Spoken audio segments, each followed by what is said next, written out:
welcome back to the Discover Virginia Beach podcast. We have a super special episode for you today. We're actually recording live here at the FFX Theater down at the Oceanfront. We're joined by none other than the executive producer, director, and owner himself, Tim. Welcome to the podcast. Thanks for having us. Yeah, we're super pumped. I should say thanks for letting us be at your facility, technically, on the podcast. So we're super excited to dive into your journey. Would you mind just starting off and sharing us where you're from, and then, of course, what got you to the Virginia Beach area to stick around and build a life and a business here in the community? Great question. So yeah, and I love that it's the FFX studio. So we basically get to take some things here, and it's just the Family Fun Xperience Theater, and we do live shows. So we're glad you guys get to watch this, and we hope to have you guys come here for something live.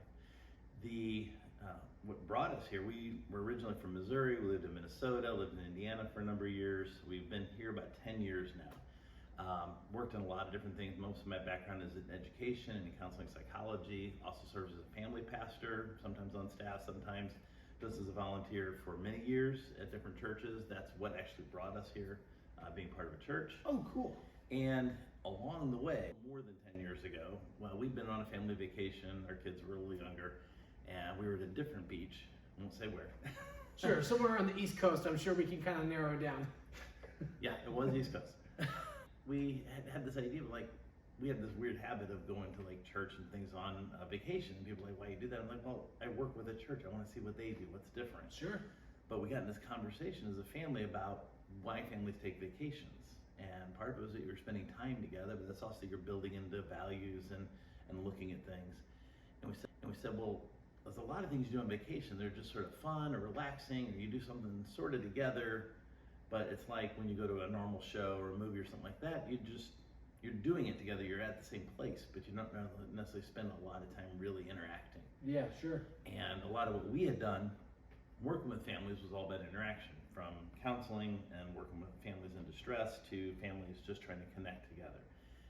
And so we'd had this idea about, well, it'd be really cool if you were in a resort area, there was this place you could go to, and it wasn't church, it was just something where you could really connect around those values and really get to know each other better. Sure. And we had this little discussion, we were like, well, that's great, we live in Fort Wayne, Indiana, that's not where this belongs. So we just sort of let it lie at that, and ended up out in Virginia Beach a number of years later. And as some things shifted, we were looking at, and we had originally moved out here as empty nesters. Okay. And along that path, our daughter was finishing college and finished and was doing theater. So she was doing some summer stock theater, had some issues with her ankle, came out here to get surgery, and ended up staying here working for the Virginia Opera. Before she even got on crutches, she was already working for them and worked up to the way to company manager there. She knew some of what we talked about, but we weren't talking about that yet. Our son had just started college and sort of was rethinking his major, ended up moving out here, getting his degree in cinematography from Regent while I was here. So we ended up with both kids out here and other things going on. We're like, okay, we feel a reason to stay in Virginia Beach, but we're not sure why. Yeah. And we were floundering on about that for a few months, and my wife reminded me of this meeting. It's like, well, we said if we're ever in a resort area, this is a great idea that we've been blessed with. So what does that look like now that we're actually in a resort area? And so we started exploring that. We ended up creating a show called Family Fun Xperience, and the original concept was to create a destination theater like you would have in other resort areas or in Gatlinburg or other places, where it's basically the same show year round. They might throw red and green outfits on and do the same show at Christmas and call it the Christmas show. I'm singing one different song, but it was still the same basic show year round. And the idea for us was having a highly interactive show. So our original show, which we have done and we're bringing back this next year, was the reason for the name of the theater. It was called Family Fun Xperience, and it was a story about a family. And in two parts of the show, just sort of the nutshell is family has all the normal trials and squabbles and things like that, but this family loves to play games. And so to move the story along, if we're going to see a musical, when they break into a song, the song still tells part of the story, right? Of course, yeah. Right. And if it's told correctly. Yeah, but if it's a told good musical, right? Absolutely. Yeah, whether it's Hamilton or Lion King or whatever, the music is helping tell part of the story. Of course. And so our concept was, instead of music telling part of the story, that a game would help tell part of that story. Interesting. And so that game would involve not just the characters on stage, but would involve people in the audience, whether they bring up a couple of neighbors or they're playing with our whole neighborhood and friends and treating everybody in the audience as part of the show. And so we had written this thing, finally found a space. This is a beautiful space here. We love being in here because we wanted something that was no more than 300 seats. We always hated going to shows somewhere when they'd have a family moment or a kids moment and be like, they'd trot 3 kids out on stage and they'd have this little moment at a show. And my kids are always sitting there going, well, how'd they get picked? Well, there's 2,000 people in here, but they just feel left out because they didn't get picked. We wanted something where everybody in the audience feels connected the entire show. Sure, sure. But this family is having their normal problems whenever, and by the end of the first half of the show, they're like, we need a vacation. And so we had a whole little improv game kind of thing that happened during intermission, but at the end of intermission, they arrive in, where do you think they went on vacation? Let me guess, Virginia Beach? Virginia Beach, of course, there you right. Go. There you go. And the set was transformed slightly to become their hotel or their, where they were staying. Yeah. But like many of us know, when you go on vacation, you don't leave all your problems and stuff behind. So they see all those things continue to merge. They're playing games, but now they're at the beach. There's a crazy grandpa involved that invents things, and he finds his way to the beach also. And they end up having to resolve things as they go through there. But they resolve that in connection with the audience. And so the show's always a little different. So that was the original concept. And so we finally found a place to do this show. April 1st of 2020, we opened the doors, but when a couple weeks earlier, we literally signed the lease on the day they said 15 days to flatten the curve. Oh, and we had raised money as a nonprofit to say, okay, we're gonna get into an oceanfront lease because that's where we really need to be to really reach local families and families from everywhere. We need to be there. We finally found the right place. We raised the money. We had just enough to get in here and launch a show. And we said, when we were walking in to sign that, we said, well, we don't really believe 15 days.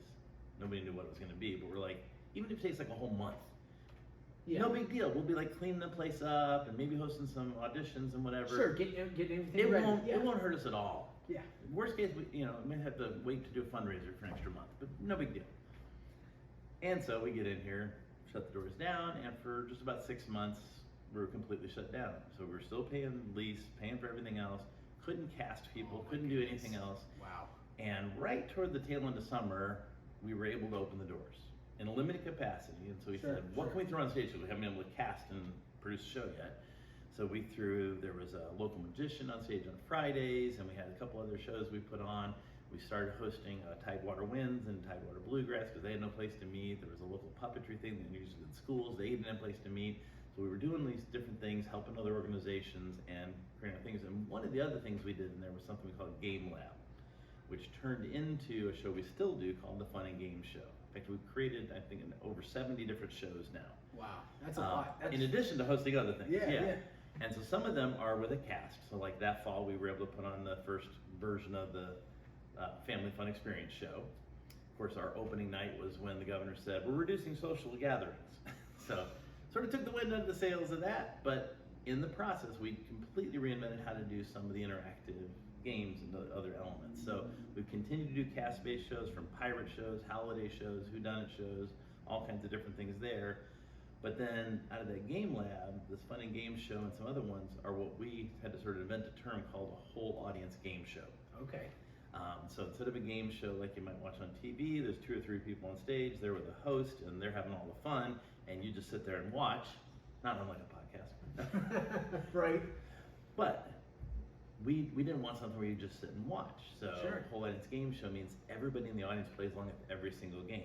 We still have a few games where some people come on stage, but even then, everybody plays along. Wow, so you guys are just really just trying to figure out how to get people and families engaged and creating an opportunity to bring that together. You're spending time doing something together. Yeah. So like, this is our stage, and our cast, whether it's pirates or whoever, don't necessarily stay on stage. They come out in the audience frequently. In fact, we've got a Christmas show this year that's really special. We don't do dinner theater very often, but this one is a dinner theater show called Bethlehem Inn, and it's not just interactive, it's really immersive. So the center of the theater is being transformed, and you're sitting at a round table, but so you're going seasonal as well. Yeah, you're going into the inn in Bethlehem, and the things unfold right in your midst as you're being served a nice 5-course meal and everything else. So that's a fantastic show to come see. But even in our regular shows, the stage isn't where we consider the action to be. The audience is part of the show. So we are much more concerned about what happens between you and other people on the couches. And I know you can't see the whole theater right here, But a lot of our seating is couch seating, and that's very popular. So you get to Absolutely. really feel like Very, you're hanging out in your immersive, living for room sure. as a family. Absolutely. Right. Yeah. And so even in the game shows, you're spending time doing something together, and it's a normal experience for whether it's little kids, you know, elementary kids, teenage kids, adult kids, or even people without kids. They're in here, and we'll see a kid turn to their mom or dad, like they'll answer something that's sort of like pop culture, and they're like, "Dad, how'd you know that?" You know. But then we'll see like a kid answer something. It's like it's an old song or something like that, and mom's looking down at her kid going, "How did you know that?" And they start to realize a little more about each other and learn to rely on each other more. Because our real mission as a nonprofit is not just making fun shows. Fun is a way to help families engage, but our purpose is to strengthen and encourage families through creating these interactive experiences. Yeah, that's a very noble mission and a very noble cause. I'm curious for you as we kind of rewind here before FFX got started. Yeah. So you were you and your wife empty nesters. The kids were just trying to figure stuff out, and so you decided Beachtown. I'm curious for you guys, what was that process like of figuring out where to relocate next? Because a lot of folks may have visited Virginia Beach before and are thinking about relocating or possibly, you know, taking an extended vacation. Would you mind walking us through that process of figuring out, like, okay, what drew you all to Virginia Beach and got you to stick around? Oh, that's a good question. So nothing as beaches or anything. We were in Fort Wayne. We were looking for where to go next. I was interviewing Ed Ministries from, I think we were out Lake Tahoe or something. We were in Wyoming, all over the Midwest. We're looking at different places. And this isn't through the lens of FFX. This was just this the lens is of just in terms of where are we supposed to serve next. Sure. And my wife's job was going to transfer. She works with infant toddlers, so like kids birth to 3, developmental delays and stuff. She still does that here, in addition to helping us here very much so. One of the things, we're just looking at criteria, we didn't want to be too far from, most of our family's in Missouri still, so it's like we wanted to be able to get to Missouri. We really didn't want to be on either coast.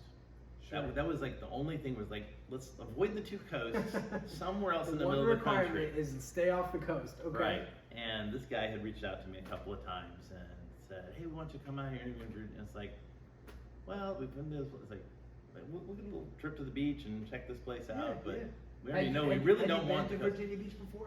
I had been to Virginia Beach as a kid when my uncle was at Naval Station Norfolk. Okay. He re-entered the Navy and had been stationed there. We visited him. I tumbled out in the sand, so I remember the beach a little bit from that. And Angie and I had stopped by here after. I was actually presenting at a psychology conference in DC. Yeah. And she had, at that point in her life, never been to a beach. And so it's like, well, we got to go to a beach. You got to go to a beach, yeah. And this is way before GPS days or anything else. So it's like literally we like drove east from DC and came down, ended up going across the Chesapeake Bay Bridge Tunnel. And by the time we hit Virginia Beach, it was like midnight. And we're driving down trying to find the houses for sort of the north end. And I think, we don't know for sure, but I'm pretty sure we hit like around 57th Street where the Wyndham Hotel is. Because we only saw one hotel. We're like, here's one hotel, we'll stop here and like we can maybe get out to the beach. Sure. We had no idea how big the pleasure beach was. We'd just gone a little bit further. But we stopped there, went out to the beach. She heard the waves. She doesn't swim. We sort of sat there and she sort of soaked it in and appreciated the salt air. It was a no moon night. She couldn't see a thing. She didn't want to walk over the waves. She was afraid of getting drowned in the waves in the dark. So that was her experience of the beach. As most reasonable people are when you go to the beach at night. I don't recommend a moonless night and a dark stretch of beach as your only experience for half an hour in Virginia Beach. That's probably not your prime way to come back. So she did come back with me to see this interview, and we loved a lot of what was going on here, and it didn't feel like anywhere else we'd been to on the East Coast. Sure. It's a very unique place.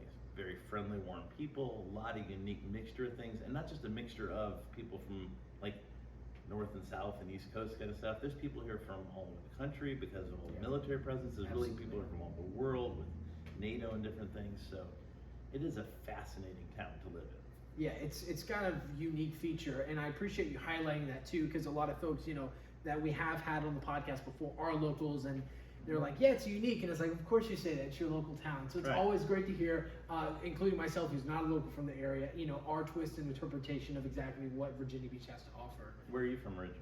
Originally from Texas. Okay. So where the red dirt is and all those songs, that's where I'm from. Okay. Yeah, so Tim, you decide to take the job. You come here, start this nonprofit. We're very noble of you, by the way. What are some of the main points that stuck out to you as far as just the general preparation of getting commercial real estate space, figuring out who to get connected with? Do you mind walking us through maybe a little bit about that process and maybe some of the hurdles you had to overcome to really say, oh, this is the place we want to build, and we'll, cut off both pre-COVID, throughout the process. No, that's perfect. So we started looking around, and background in family ministry, I was used to having little or no budget and trying to produce something big. Sure. Relying on volunteers, right? Right. Well, volunteers and little props and things that you make feel a lot bigger. And we always, because we did a lot of production value in those things, but we always felt like kids are actually more savvy media consumers sometimes than adults. We'll sit through something that's like, okay, they're okay, and we'll tolerate a little bit. Kids are like, that's awful, and they just tune out. Yeah, exactly. And that's becoming more and more and more true than even 10, 20 years ago. But it's always been more true. So we were always like, we're dealing with the hand-me-downs and everything else in that department, and they got all the big fancy stuff in the main worship, and we're like, we're gonna make it feel better than that, even though we're dealing with the scraps. Sure. That's just typical. Nothing wrong with that. And so we knew we could make something out of it. But just coming from that mindset, our first thought wasn't, let's get a big commercial real estate. Our first thought was, where's a church at the ocean front that maybe they've got a fellowship hall or some kind of space that we could launch something like this and we could partner with them. Sure. And so we literally visited every church, every faith, everything all along the ocean front and out for a couple of miles. We just, Sunday after Sunday, went to one or two different churches and we're like, we're still trying to figure all this out. In the meantime, let's figure out a place. We saw a very vibrant faith community, and we've been able to expand that in the years since past there. We did find sort of a home church out of that process too that we really liked. It was a little bit off the beach, but they've moved around. They actually met in here for part of COVID. Oh, wonderful. They're looking for places. There's a lot of churches that are growing and always looking for real estate. So I've been through that side of the process multiple times. Even with the church we moved here with, they were looking to expand and locations. And we kept looking at it going, okay, we sort of feel called to the ocean front for those reasons I mentioned earlier, but it's ridiculous up here. So once we figured out, it's like, we could be in a church, but it just didn't feel right. Because if I invited somebody to come to somewhere, especially if it's a ticketed event, and you walk into the back of a church, what's your expectation? Yeah, people have different feelings on religious institutions and also religious buildings that can sometimes bring a little bit of mixed feelings. Yeah, so it may not be always the most welcoming place for a lot of folks, traditionally. So, and even if you don't have that side of it, so we wanted to be very inclusive. So we wanted people that would never want to walk in the back of the church to still be coming into here, because our feeling is God created families, and so we're trying to reach families at a time where families are under attack. Sure. And strengthen them. It's not about the salvation message, it's about families. So that's the ministry side of what we do. So we wanted to be very inclusive on that side of it. But even people that are church people, they don't have an expectation of walking in the back of a church to see a play, even if it's well done, that it's gonna be like what you would see at Sandler Center or Virginia Stage or Broadway or anything like that. And so it's like, it just didn't have the right mix. So we're like, okay, now we're looking at, how do we get commercial real estate? And we went up and down this place any number of times, looked in all kinds of different places, pretty quickly figured out, because we needed a lot of space and we wanted to be at the ocean front, that the only option was a second story space. There's a number of those available down here that have a little more space for a little less dollar per square foot than your typical thing where the high tourism traffic is walking right past. And it was a theater, it's a little more, because most people are getting tickets ahead of time. Then they come in there. We're not just depending on just foot traffic that happens to walk into our restaurant or gift shop or something like that. Yeah. But honestly, in that process, we looked at it and we never found a good option. We were looking at, it's like, well, how far off the beach can we go and still draw people out here? And then it's like limited options, couple good things. But then we kept seeing, it's like, people don't tend to leave. Once they're here, they like it here. We watched a rainy day where there's a shuttle taking people for free down to the aquarium, and they couldn't half fill the shuttle. Wow. It's like, there's nothing else to do down here. It's raining, but it's hard to get people even just a few steps away from the beach. It's like, okay, we really need to be at the beach. So we just kept sort of trying to skin that, and we had looked at a place just up the street, and it would take some significant remodeling, so, and they didn't really want us to tear it all out. We sort of had turned that down. We found out about this place because of a friend actually from church had a little surf shop right over here. He says, hey, I don't know, they did this nightclub, but I don't know if they're gonna do a nightclub thing again. They might be open to something else. And, Sure. he was trying to develop some other stuff, so I thought, well, let's check that out.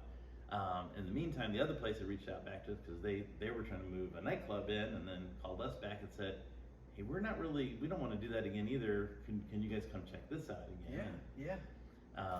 We did, but they still didn't want us to tear it up. Now, short story was they ended up tearing it all out, making a wedding venue out of it, and going through a couple different people since then, so might have worked okay there. But this place was a little bit larger, and one of the things, like we mentioned the couches earlier, we walked in and they had all these couches, sort of club groupings, and they had the lighting for a nightclub and everything, and we're like, there's a lot of lighting here, and the guy immediately was like, yeah, we'll just get rid of all the couches, I know you don't want those, and I'm like, no, we actually saw a theater across the country that was like tiered seating, but it all looked like couches, and we thought that'd be really cool for a family theater. That was like part of our little dream map, you know? And we walked in, saw the couches, saw these other things, and we're like, this feels right. And we'll rearrange the couches, we'll do some things. We had some ideas, and it's taken a lot of work to get it sort of in this present state.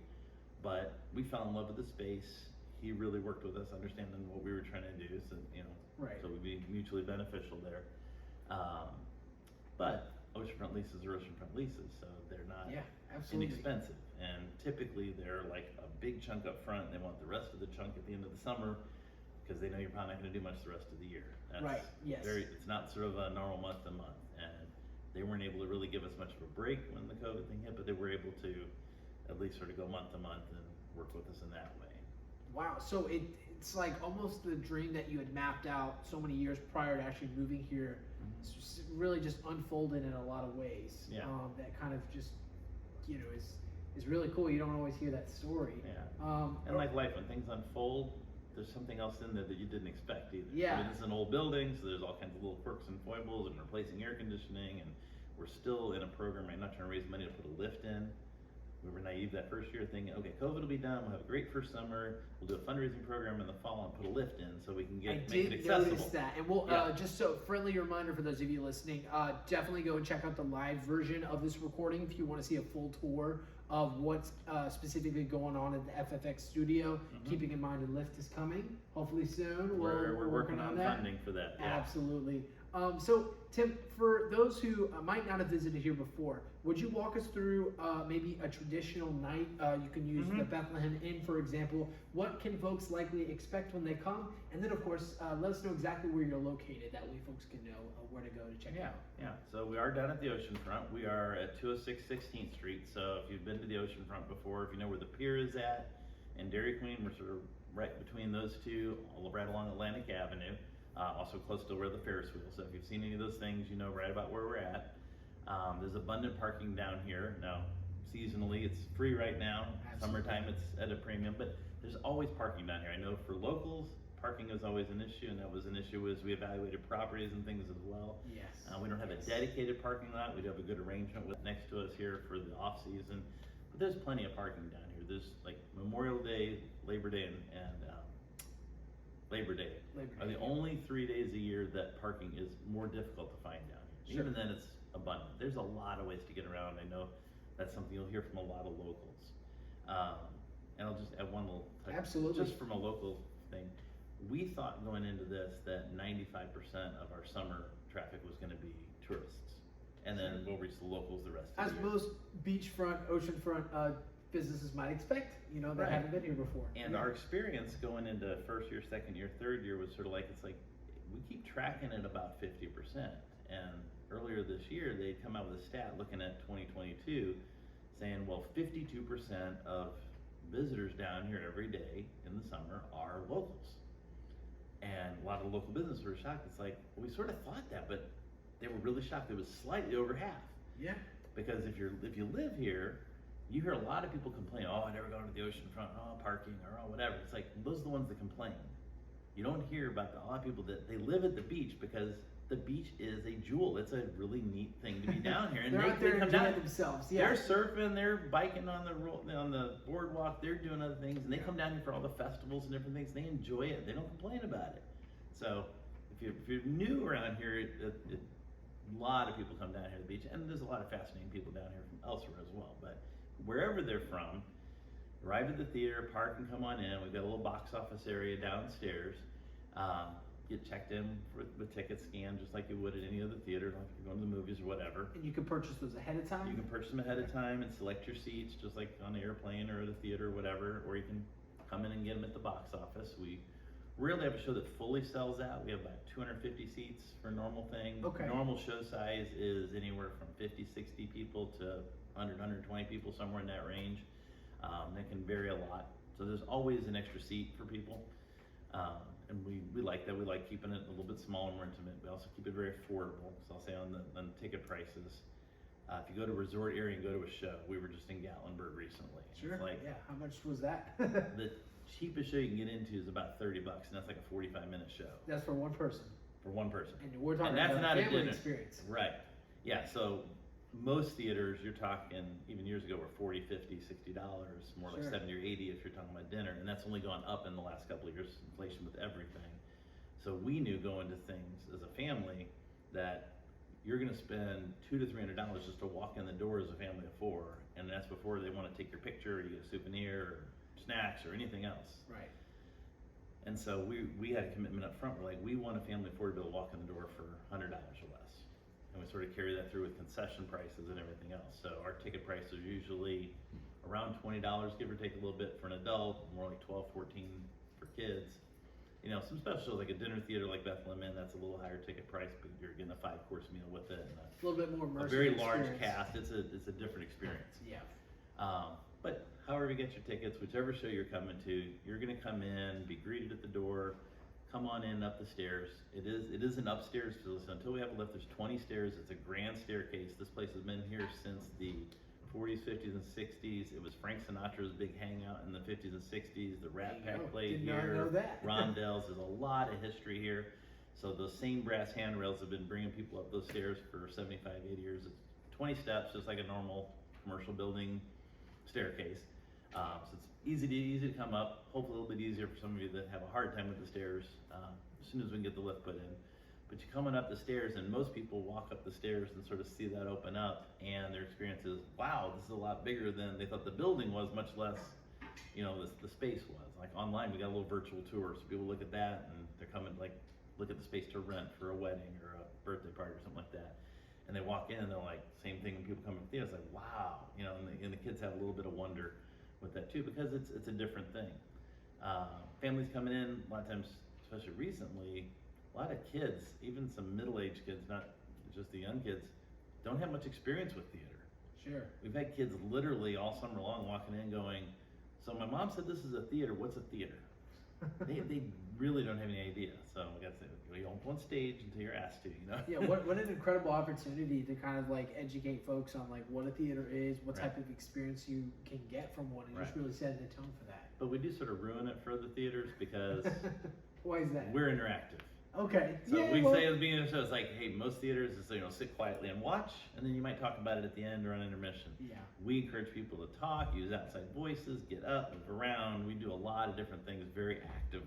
Yeah, during a show. we'll save that for the what do we got, the you know, the Cinemarks and the Regals and all Yeah, that there's plenty of the chances classic for ones. that. Yeah. But you come in. Cinema Cafe, that was the one. Oh, Cinema Cafe Yeah, is a fun I spot. got to shout out Cinema Cafe. That's a great viewing experience for sitting and eating. But anyways, that's different from what you all. Or the Beach Cinema Ale House right up here. That's another good one for that too. Absolutely. Yeah. So we love movies. We love a lot of things. We bring a lot of that into the shows here.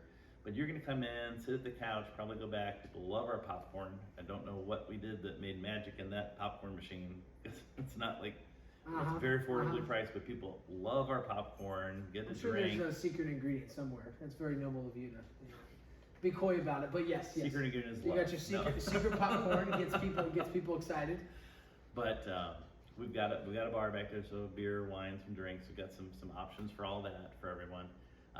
We're working on getting a kitchen with more food, so right now we have people pre-ordering pizza if they wanted to have a meal with the show. Some people do show up and want a little more to eat with the show, so we do bring that in for you if you want more than just nachos and popcorn. We're working on a more full experience of that coming into this next year as well, to make it available. But again, we're not going to force that price on everybody. So Sure. dinner theater usually means I'm going to get a piece of chicken and a Caesar salad and whatever, and not to be that excited about it. It's the same everybody else got. So you come into the show. It's a fun sort of atmosphere just to begin with, but from the moment the show starts, we're getting people involved. So whether it's a game show or a cast based or whatever, you're immediately involved in what's going on, and that's every age. So we might be playing a game, and I'll have to remind people it's like they're playing a game, they're looking at something up on the screen behind me or something like that, and they start talking about it with each other, and there's the 2-year-old just sitting there going. And we walk around, we get to know people in the show. It's like, hey, don't leave them out. They saw things on the screen that you missed, and they turn around, they're like, oh yeah, there was this, and then they're like, oh, okay, the 2-year-old helped us out with the game, and they start realizing that they can do all those things together. And so whether you're becoming pirates or playing like superheroes as a game theme show we do frequently, Battle for the Galaxy is a sci-fi one. Tonight's actually our Disney and Pixar live game show. It's another popular theme. We do all those, and then a whole bunch of different things with the whodunit. We're more like a murder mystery. Not always murder involved, but always a mystery. Everybody has to solve whodunit by the end, but we even incorporate a lot of the games in the middle of that too. And in a whodunit show, everybody comes in and you're gonna have a different name. It's not just we're all sitting here and the cast are playing some scenes out and we have to sort of figure out the mystery. No, you might be the murderer. We don't know. You just don't know. So it's really immersive in the fact we that keep all of our shows clean. Keeps it light, keeps it clean, keeps it fun. And you'd be surprised, little kids, whatever, they're going around, they're getting clues. They're serious. They want to figure out who did this thing. You know, like last year for Christmas, we did a whodunit, and it was somebody kidnapped Rudolph. Santa had to get that figured out, and everybody, whether adults, kids, whoever, they were all very engaged in figuring this out. And you might have been Frosty or whoever you were, and you got to figure out what you knew about different things. And maybe you had a little reason why you didn't get along with Rudolph or whatever, you know. So whatever the theme is to the show, they're going to get engaged with that. Do you guys write your own shows? Mostly, yeah. Okay. Yeah, we do some other shows like Bethlehem Inn is something that we're co-producing with Theatrics. So it's a local company that does some of these kind of productions. That's one they've created before, but we're enhancing the experience here because we're really trying to make a home for that. Sure. Yeah. We're bringing in also over Christmas for some of our shows. That's known by locally as the Singing Santa. He has a fantastic show. It's going to be part of our FFX show for several episodes of that. And he wants to sort of have a home base. And Tidewater Winds. There's a lot of other groups we bring in for parts or different shows that we're not going to take responsibility for that, but we love being able to bring those things onto stage. Sure. So you're not only facilitating your own shows and creation of those, but also giving people an opportunity to have a birthday party, have a wedding, or collaborate with you on other projects. Similar to this one, yeah, absolutely. Well, Tim, thank you so much. I know you got to get back to a lot of great things. We have a quick break from our sponsors. We're going to take a quick break, and when we come back, we're going to get to the rapid fire section.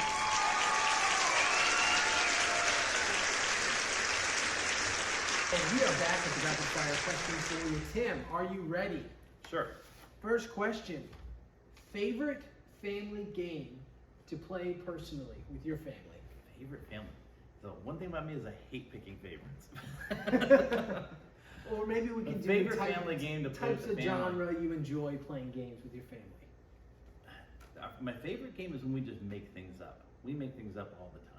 Okay. And so we do a lot of games. Like we did one with the kids. We'd be sitting at a restaurant and bored, and we figured out a way to play infinite tic-tac-toe, which I can teach you right now. We took some forks or knives, whatever silverware was on the table. You make a little tic-tac-toe thing. You take 3 of one color sugar packet, 4 of one color, 4 of another color. You have 4 moves. So once you put those down, by the time you do the 4th move, next move, you got to move one of them. It changes the game completely. It made it very interesting. So we could spend all the time it took between ordering and getting the food and keep the kids entertained. Infinite tic-tac-toe. Yeah. I like that one. I'm going to have to try that with my nephews. Up next, we have most memorable on-stage moment at FFX. Most memorable on-stage moment. There's a lot of memorable moments because one thing for not just ours, but when we host things here is we want events to be fun and memorable. Maybe we can keep it specific to 2023. Any highlights maybe from this summer season specifically, if we have to narrow it down? Other than embarrassing my daughter on her birthday a little bit, that was good. Always a good time. It's a public embarrassment for other people. And honestly, this one's very recent, but it just popped to mind. We hosted a fundraiser for a guy fighting cancer here this last Sunday. It was a comedy karaoke 80s night. And we do like an open mic night. We usually have them all sing at some point, and we did the song from Breakfast Club. Oh, that's great. And everybody came up on stage, everybody's singing, they're dancing, they're doing the shout out, and it was a riot. Wonderful. Do you prefer the beach or the mountains for a personal or family outing? We live at the beach and we love doing things on the beach, but we just went to the mountains, so we absolutely love going to the mountains too. And if there's ever another FFX, I know there's already somebody planning to have one in the mountains, so. Ooh, somewhere down the road. Stay tuned for that, absolutely. It'll be a close enough drive from Virginia Beach, I promise you. What is one word to describe your FFX shows? Fun. Or experience. That was an easy one. Or family. Yeah. Any one of our three family, words. Fun, or experience. Any one of those words. Yeah. And I know you already touched on this, so we're going to omit popcorn here because you've already touched on it. But what's another go-to family snack that they can enjoy at your facility during the show? Go-to family snack. It's probably the nachos is second to the popcorn. Nachos. Yeah. Classic. Yeah. Any favorite Virginia Beach spot for family time in general, just hanging out with the kiddos, or maybe just want to go out and enjoy, let's say during the winter season, because we're recording this during the winter season. Yeah. I mean, the beach is always good year round. I mean, I'll dip my toe in the water in the middle of January. I mean, sure. As you get a warm wave, right? So the beach is always there, but there's so many other cool natural spots around town. So if it's not going to a festival or some kind of event, that's usually our go-to. Okay. And so, like First Landing State Park, and you go back down this one path down to the Narrows. It's a real cool spot, but there's all kinds of neat little spots. And sometimes they're beaches, but otherwise just walking through nature trails and things like that. Love it, love it. What's the most unusual event that you've hosted here at your theater? Most unusual event. So we've hosted music events, art shows, music shows, all kinds of different things. Fundraisers. Never saw doing a fashion show. We've actually done multiple fashion shows. Really? And the most recent one was a DC versus Marvel superhero Rumble fashion show. Interesting. So yeah. There you go. Still family friendly. What is a dream destination for your personal family adventure? Whether you're taking the kiddos or just going with the wifey, where would you like to go? And you've been there before, or maybe someplace you guys want to go in the future. Yeah. We've had some limited world travel. I've got sort of a half sister in Australia. We've never been to Australia, so I know that's been on my wife's list since before we met in high school, and ever since, and we've still never been there. So I'd have to say Australia. Australia, love it. Last one for you. Best piece of advice for parents when they bring their kids to a show like yours? First of all, don't leave anybody at home. So sometimes we see grandparents come and they just bring the grandkids, and the parents feel like they got left out, or dad doesn't come along with mom, or vice versa because of a work schedule or something. It's like, bring everybody, because you're going to spend time together. It's not just about the kids. Absolutely. Love it. Love it. Well, Tim, this has been an incredible conversation. We appreciate you being on the show and, of course, featuring us in your amazing facility. Definitely check out the live video once again for everything in depth as far as a tour of what's going on here at FFX Studios, the Family Fun Xperience. Tim, we'd like to roll out the red carpet for you and the folks you got going on here. Definitely let us know what's going on, any highlighted features that you want to cover, or any any last words for our audience today. Yeah, and I'm sure you can create a link to this, but if you go to ffxshow.org, we do shows year-round, constantly. There's only a couple weekends a year that, as we've sort of gotten into a few years of this, that we shut down to retool and do some things. So like Thanksgiving weekend is one, spend time with family. So this weekend or so coming up here is one of the few weekends in a year that we don't do any shows, but it's because we're also retooling for Christmas. We constantly have shows, so just go to ffxshow.org. You're going to see all the different things that are going on, and also if you're looking to do some kind of celebration, whether it's a birthday, family reunion, all the way up to a wedding, we host all kinds of events here, and they can be in conjunction with our shows. We'd love to celebrate and have your guests all come to a show, but we also create custom shows. So if you want to come in here and we create a Harry Potter game show, or we did a Pokemon game show, whatever it is that your kids or your family's into, a family reunion, they've learned some family history as part of the show, team building for a company, the same stuff that works for families work for that. So we love creating these game shows for people. Excellent. Tim, thanks again for the conversation. Definitely go check out the full-length video. Leave a like, comment, or any kind of feedback in the comment section below. We'd love to connect with you there. And until next time, that has been another episode of the Startup Identity Podcast.